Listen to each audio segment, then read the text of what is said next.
Get yourself something to drink. This is going to be a wild one.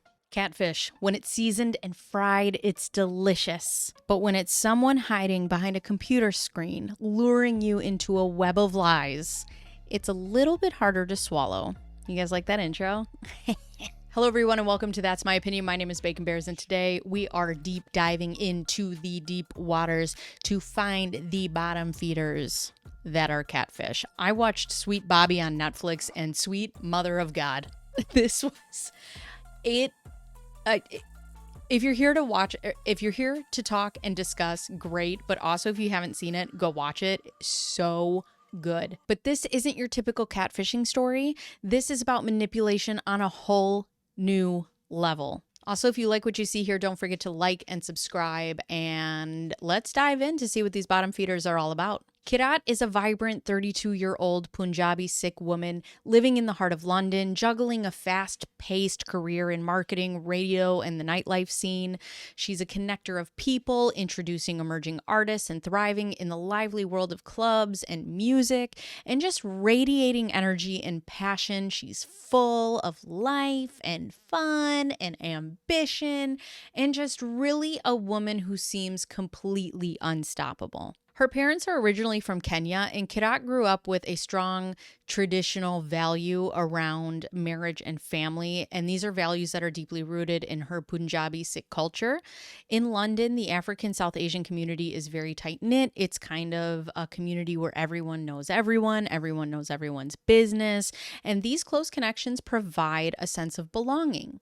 However, they also bring pressures to follow certain paths and expectations, especially when it comes to love and relationships. Through these connections within the close-knit community, Kirat means a man named Bobby. And it all began innocently. He sends her a friend request online. She adds him. They start chatting back and forth. And these conversations started really light, just friendly exchanges. But over time, something deeper seems to take root. Bobby is charming, thoughtful, and he seemed to understand Kirat in ways few people did. One night, while partying in Brighton, doing her nightlife thing, Kirat spots someone across the room who looks exactly like Bobby. Heart pounding, with a mix of excitement and nerves because they've been chatting. She walks up and calls his name Bobby. And he actually turns around and he nods and he's like, yeah. But when she mentions that she's the one who's been messaging him on Facebook and introduces herself, he seems a bit thrown off. And the music is blasting and the alcohol is flowing and they can barely hear each other, and Kirat brushes it off and she's like, you know what? I'll just catch him later and I'm going to go back and party with my friends. No biggie. Well, Bobby's little brother JJ happens to be dating a woman named Simran, and Simran is Kirat's baby cousin. Bobby has it all.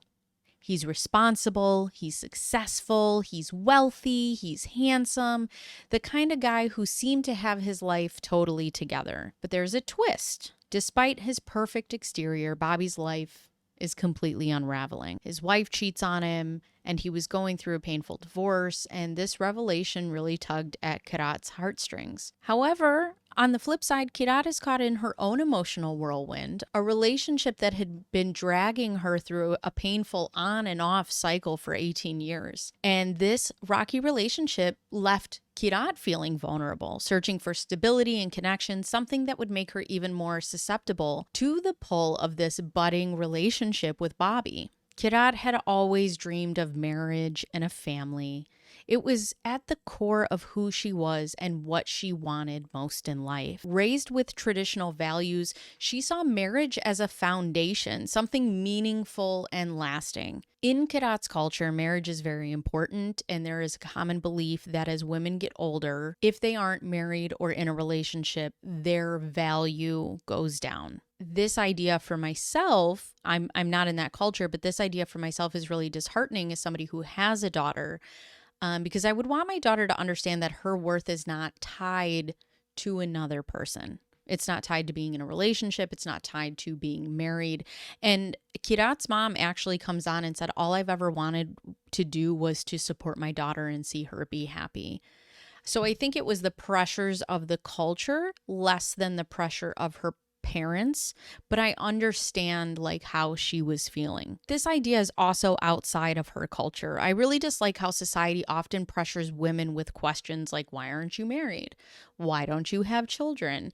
As if you become less of a person if you don't have these things. And I personally don't believe that that's true at all. But as a woman who has spent a lot of time being single and navigating relationships, I understand how these expectations can weigh very heavily on you. It's frustrating to feel judged for your choices or circumstances when your worth should come from who you are and not your relationship status. I've personally faced a lot of pressure from people asking, when are you going to settle down? When I've told them that I've never wanted to get married. And the response is often, oh, but you have to. Do I? And it's frustrating because there's this constant pressure to follow a specific path, right? First, it's about getting married. Then once you're married, it's about having kids. And then after that, there's pressure to have another kid because you can't just have one kid. You have to have two. And then when you're done with that, you're expected to get a dog. And it feels like there's just always something that you never get to a finish line. The other thing that she felt a lot of pressure for was that at the time she was 32 years old and she wanted to be a mother more than anything in the world. And as we age, that chance becomes less and less likely for us. So I also understand that that's putting a pressure on her as well. Kirat found common ground with Bobby. She shared her frustrations with him about the pressures of marriage and societal expectations, and he listened to her. He consoled her, reassuring that there was nothing wrong with her. After Bobby's divorce, there was a period where Kirat and Bobby stopped talking for a while. And then one day he reached out and Kirat felt a rush of excitement. But that excitement quickly turned to shock when he followed his hello message with a picture of himself and another woman named Sanj. He casually dropped the bombshell that he had gotten engaged, leaving Kirat reeling from this sudden turn of events. You just got divorced. It's been less than a year. But wanting to be the supportive friend, she puts her worries aside and she replies, I'm happy for you. And then he wants her and Sanj to become friends, so they do that. Sanj and Kirat were Facebook friends, which gave them the chance to get to know each other better. Kirat was invited to their wedding, which was set to take place back in Kenya, but unfortunately for some reason she couldn't make it. Kirat was at her job at the radio station when she saw a shocking post on her Facebook timeline. Bobby had been shot 6 times in Kenya and was fighting for his life. Her cousin Simran, who was also in Kenya at the time, was keeping her updated, and she is upset. Simran ends up calling Kirat and says, Bobby is in witness protection program in a hospital in New York, recovering from his injuries. And this news left Kirat feeling a mix of relief and concern for his well-being because what? But then Bobby breaks all the rules because nobody's going to keep Bobby down. And he decides to message Kirat again on Facebook. And she's like, am I also in danger? Because this feels bad. Bobby begins to absolutely spiral. His mental health is declining. His relationship with Sanj deteriorates and they end up getting a divorce. Kirat feels compelled to be there for him. And parallel to this story, after 18 years of on and off turmoil with her own partner, Kirat finally decides enough is enough. As Kirat tries to cope with her breakup, she finds herself immersing more deeply in her relationship with Bobby, and he even allows her to connect with his family and friends online. And she meets Yashvir, or they call him Yash, and Rajvir, who also happens to be a doctor of some sort, a medical practitioner who is with Bobby in New York while he's going through his whole process. And then they form a group chat on Facebook and they call it the Three Amigos, and everybody's bond is growing and it's like this cool little thing. Like Yash and Rajvir and Kirat are trying to, team up and just help Bobby, and they're all doing this together. And as their bond grows, Bobby eventually tells Kirat that he loves her. And caught off guard, Kirat responds, you know what? I don't think you're in the right headspace for this right now. I don't think you mean what you think you mean. And then she urges him to focus on his own healing. And she's aware that he needs to work through any of his issues before making any declarations of love. Okay. But Kirat also admits that she is not in the right headspace for love. But then after their conversation, she's like, you guys, to Yash and Rajveer in the group chat, she's like, hey, Bobby says he loves me. And then they're both like, yeah, he does love you, actually. And she's like, what? I'm sorry. And they're like, no, yeah, he loves you. He talks about you all the time.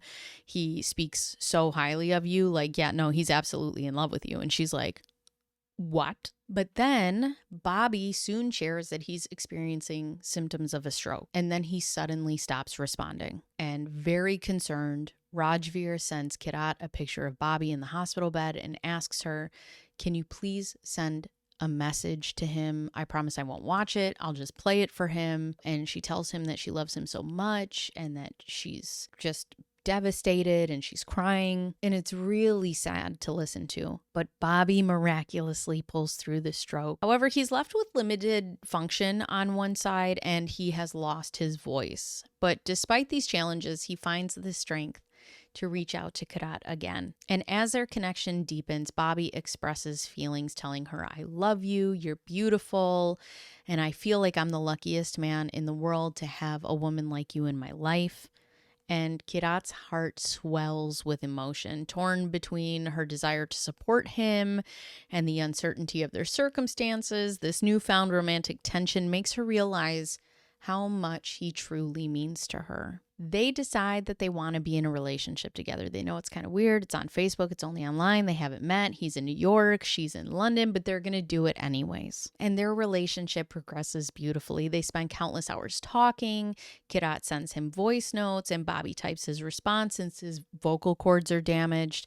And despite the challenges, they maintain a constant back and forth. And then in a heartfelt moment, Bobby proposes to Kirat over Facebook. And Kirat says yes. She envisions building a family with Bobby and creating a life together. He takes the lead in planning their future. He's looking at wedding venues. He's picking out the outfits. And at this point, she couldn't be happier, feeling like this is everything that she's absolutely dreamed of, and it's all coming to fruition. Kirat shares the exciting news with her parents, and her mother is overjoyed. However, Bobby expresses that he doesn't want Kirat's mother to tell her father just yet because he wants to be the one to approach Kirat's dad himself. So he's planning a trip from New York for a face-to-face conversation with her dad in London. And this thoughtful gesture shows just how serious he is about their future and the importance of family in their relationship. Bobby decides to introduce Kirat to his family, starting with his cousins. He creates a Facebook group with about 30 people so that they can all chat and she can get to know them. And it's a wonderful way for their families to connect. And Kirat's cousin Roshni also starts talking to Bobby, helping to bridge the gap between their families. And as Kirat and Bobby's relationship deepens, they transition from Facebook Messenger to Skype for more personal conversations. However, there's a twist because Bobby is still in witness protection. They can't do video calls. He cannot be seen on camera, which adds another layer of complexity to their budding romance. I don't know why I said it like that. Complexity. But since Bobby couldn't speak because of his damaged vocal cords, he would tap on the computer or grunt to let Kirat know that he was still present and listening. And they often fell asleep together over Skype, feeling a comforting sense of connection despite the distance. As time went on, they transitioned to talking on the phone, and through his rehabilitation and speech therapy, Bobby worked hard as he was able to get his voice to at least a whisper. He said that his voice will never go back to normal, but he could at least whisper to her on the phone. Kirat's mom eventually gets the chance to talk to Bobby on the phone, and she notices that his voice sounds very strange. And she tries to bring it up to Kirat, but Kirat's like, we don't talk about it. And her mom's like, okay. As time goes on, her mom starts communicating with Bobby through messages as well, deepening their connections between the families, and everyone is excited about the blossoming relationship. But the friends and family start asking, like, when are we going to meet Bobby? When are we going to, when is the wedding? When are we doing this? But then another plot twist. It's Father's Day, and he messages Kirat and he says, I have something to tell you. And she's like, okay. And Bobby reveals, are you ready? Sanj, you remember Bobby's second ex-wife? Yeah, Sanj is having my baby. And then he confesses to her that before him and Kirat started dating about 7 or 8 months ago, got one off. Poof, baby. Okay? Kirat's like, what the fuck? And she tries to process the implications of his past and what this means for their future. And as somebody who has always dreamed of being a mother, this news hits her very hard. So she goes to Simran, her baby cousin, who dated JJ, Bobby's brother. I need like red string. And Simran reassures Kirat and says he absolutely loves you. You have to trust him. And Kirat confronts Bobby in this situation. And she says, I can manage you having a baby, but Sanj cannot be a part of my life. Sanj gives birth to a baby boy, and it's a pivotal moment for everyone. And Kirat expresses her concern, and she's like, you know what? Maybe you should go back to Sanj, and we should just be done with this. Bobby isn't ready to take that route, and instead he reassures Kirat, saying, we're gonna figure this out together. Kirat's like, you know what? He chooses me, and I need to be there for him. And she sends him a message that says, the most important thing, and she's talking about the baby, is we show him that he's loved. They discuss baby names and even buy baby clothes, with Sanj sending Bobby pictures of the baby wearing them. And it seems like everything's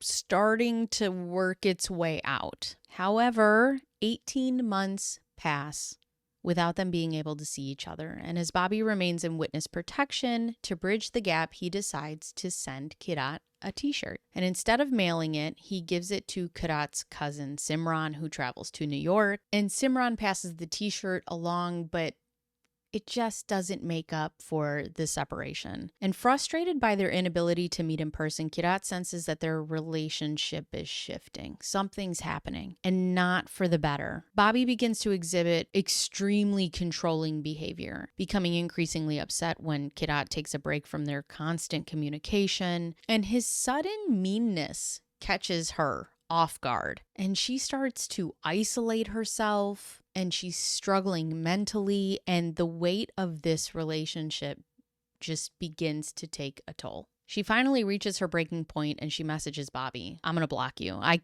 cannot take this anymore. And his response is, please call me immediately. I'm gonna die from a heart attack. And it's just another example of the manipulative control that he exerts, ensuring that she remains focused on him and his needs. Meanwhile, Yash and Rajveer start messaging her saying Bobby isn't doing well. And Kirat feels the pressure to keep him happy, knowing that her emotions can deeply impact his health. And as she talks to Yash and the others, she realizes that Bobby wants her to communicate only with him now, which then further isolates her. Every message, every phone call is tethered to Bobby's needs. And that leaves Kirat struggling to find her own sense of self. So Kirat's job in marketing is gone, and she is at the radio station now. She has a show on the radio station where she takes calls and she plays music, and she's there, but she's struggling to, maintain her duties at the radio place and juggle her relationship with Bobby. And she's got her computer open, and it's either on Skype or Facebook, but he can hear everything that she's doing. She's taking these phone calls, and he's accusing her of flirting with the people on the phone. And he becomes more of a looming presence than a supportive partner. And I've never had an online relationship, but I've experienced the kind of in-person relationships where someone tries to dominate every aspect of your life. And it's exhausting. Every conversation feels like it has an agenda. The insecurities bubble up and accusations fly, and it becomes so wildly draining. And as Bobby's jealousy intensifies, Yash and Rajveer start siding with Bobby, turning against Kirat. And to prove her loyalty, she sacrifices her radio show, her passion, her dreams, all for love that feels increasingly one-sided. However, Bobby, unable to be with her, compensates with gifts, flowers, jewelry, cards, trying to reassure her of his love. And then we find out that Bobby's witness protection is coming to an end, which I did not know it could come to an end. While it's designed to keep individuals safe, there are circumstances under which it can be lifted, typically involving the resolution of the threats that necessitated it in the first place. You know, I learn something new every time I do one of these damn episodes. And finally, the moment Kirat has been waiting for. Bobby is coming to the UK. He's going to be there. He's coming. He is going to fly from New York to the UK. She has his flight information. She is tracking him, watching her phone. He is crossing the pond. But amidst the excitement, tragedy strikes. And you know what? This poor girl cannot get a break. I swear. Kirat's grandmother is ill, and she's at the end of her life. And Kirat feels torn. She wants to be there for her grandmother in her final days, but she has to stay on like Skype every night. And I know that the comments are going to flood in. Like, how can you prioritize Bobby over your family? Or like, she, should have known better, blah, blah, blah, blah, blah, blah, whatever. Okay. Oh, hold on. Before you comment, just hold on one second. Okay. It's not clear when you're in it. Okay. And it doesn't all happen at once. It's a gradual shift before you know it, you're in too deep. Okay. The situation reminds me, I don't know if you've ever heard about the boiling frog. If you drop a frog, which please don't, this is just like a metaphor. Okay. If you drop a frog into boiling water, it will jump out immediately. But if you place it into tepid water and slowly increase the heat, the frog won't notice the danger until it's too late. And that's how it feels for Kirat.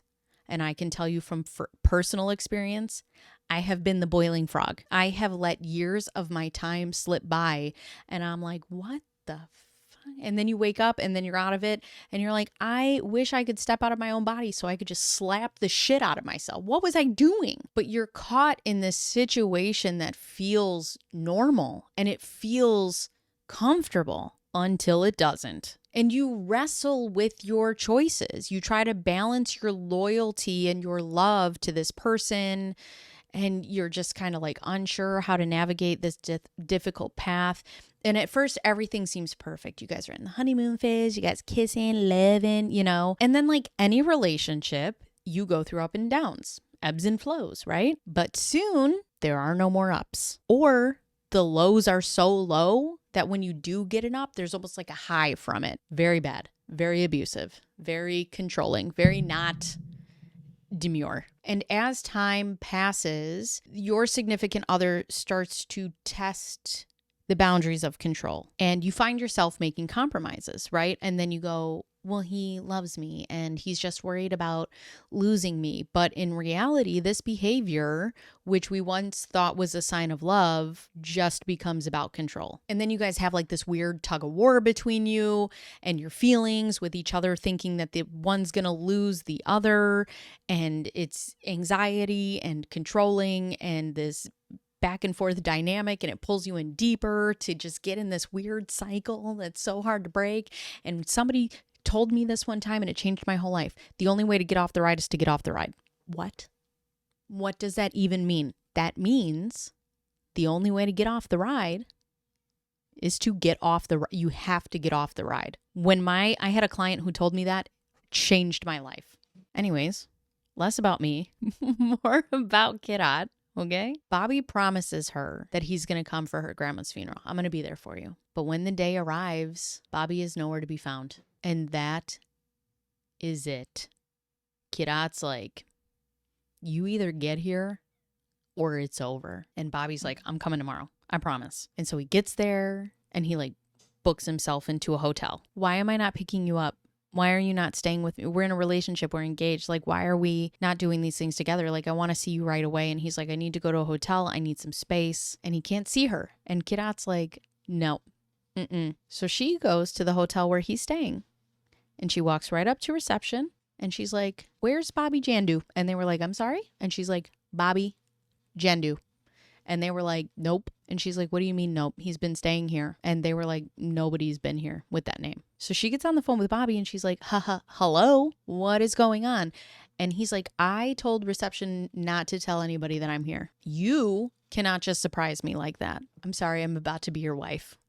Yes, I can. And Kirat is understandably pissed at this point. And then she soon discovers, they don't go into it, but she soon discovers that he moves into a house in South Kensington, not far from her. So she goes to South Kensington and she calls him and she's like, I can't find your house. And he's like, well, I can see you, but you can't see me. But also I don't want to see you, so I'm not coming downstairs. And she goes, you know what? He's lying. Something's up. Something's going on here. I'm calling Sanj. You remember Bobby's ex-wife who had his baby? Yeah. That Sanj. So Kirat decides to call Bobby's ex-wife, Sanj, to surprise her. Sanj picks up and is like, Bobby, is that you? And then Kirat's like, shit, and hangs up the phone. She's like, ooh. Kirat's like, I remember I've been working on this family tree for Bobby. She's like, I know where there's so many names. I know where Sanj's family lives. So she goes to Sanj's parents' house and she pulls up and she parks the car. And she's sitting there. And Sanj walks back to her car. When I tell you I almost pooped in this moment. I was like, oh. And what does Kirat do? Nothing. She does nothing. Oh, she freezes. And she leaves. And she goes home.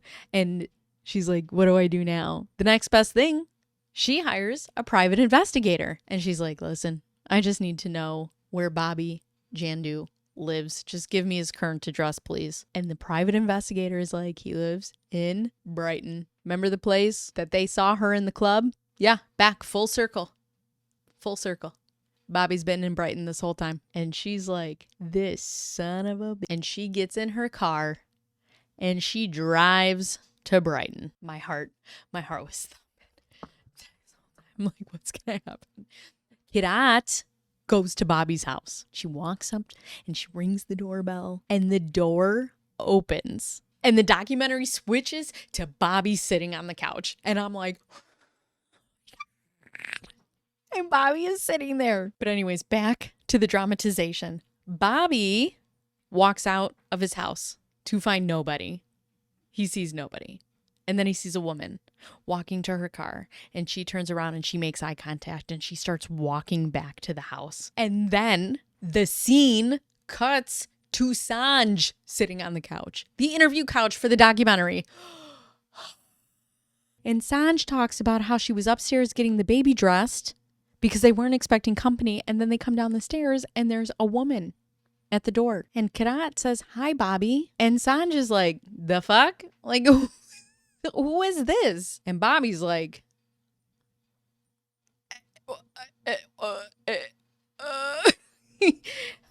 I could only imagine what it was like to be in this situation. But Bobby's like, I have no idea who this woman is. And that sends Kirat into a rage. She's like, you're a liar.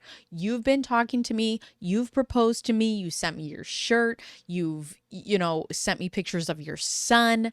We're in love. We're going to get married. And he's like, wrong, Bobby Jandu? And she's like, no, I have pictures of you on my phone. And he's like, well, hold on a second. Because like, maybe you think I'm JJ, my brother, because a lot of people get us confused. And she's like, no, JJ, you're not JJ. You're Bobby. This is Bobby. And she starts showing him like all the pictures that she has of Bobby on her phone. And he's like, shit. Meanwhile, Sanj is standing behind Bobby with the baby. And two things are happening for me as a mother. I'm like, A, heads would be rolling because what is going on? First of all. But second of all, I'm low-key scared because I got my son in this house. Like, who are you and what are you capable of? And Kirat is even more mad because Bobby is in this house with Sanj, his ex-wife, playing house with this baby when he's supposed to be with her. But then, as she's talking to Bobby in person, she gets a phone call from Bobby. What? And nobody picks up the phone. Are you kidding? Pick up the phone. I would have been like, hold on a second. Hello? Hi, Bobby. Oh my God, I love you so much. Guess what? And then put him on the phone. but nobody picks up the phone. And then Kirat's like, you talk to Simran all the time. You gave her the shirt to give to me. And he's like, I only know one Simran. And that's a girl who like dated my brother a long time ago. So Kirat calls Simran and she's like, I'm at Bobby's house and he's denying absolutely everything. And Bobby Jandu's like, give me that phone. I want the phone. So he gets on the phone and he's like, I have this lady at my home saying that I proposed to her and whatever. And she's like, oh, she's confused. Just give her the phone back. It's fine. And so Bobby gives Kirat the phone back and Sim's on the phone and she's like, get out of there. You need to get out of there right now. And so Kirat leaves. Bobby goes back in the house and Sanj rightfully triple locks her door. And they're like, what is happening? And then they hear a knock on the door. Call the police. Call the police. But no. Not only do they not answer the phone, not only do they not call the police, but they open the door again. And Kirat tells Sanj, I know you're staying at your parents' house. And Sanj is like, how long have you been watching me? What is going on? And then Kirat says, and as a mother, this is where I would have gone feral. Kirat says, I've always felt a special connection with Bobby's son. I feel like he's my stepson and I have gifts that I want to give him. No. Bobby and Sanj are like, we're calling the police. And Kirat leaves. That interaction had to be wild. And then she gets a message from Bobby as she's driving home and he's like, you've seen everything. And Simran tells Kirat that Bobby and Sanj have called the police. And then Kirat's like, I'm calling the police. And then Kirat gets a knock at her door. She opens the door and it's Simran, her baby cousin. And they're like best friends.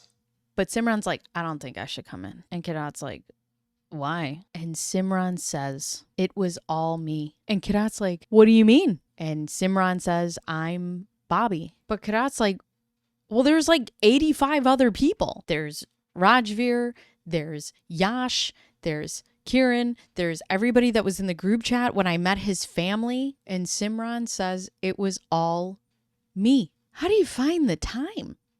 I can't even, I can't message people back on text message.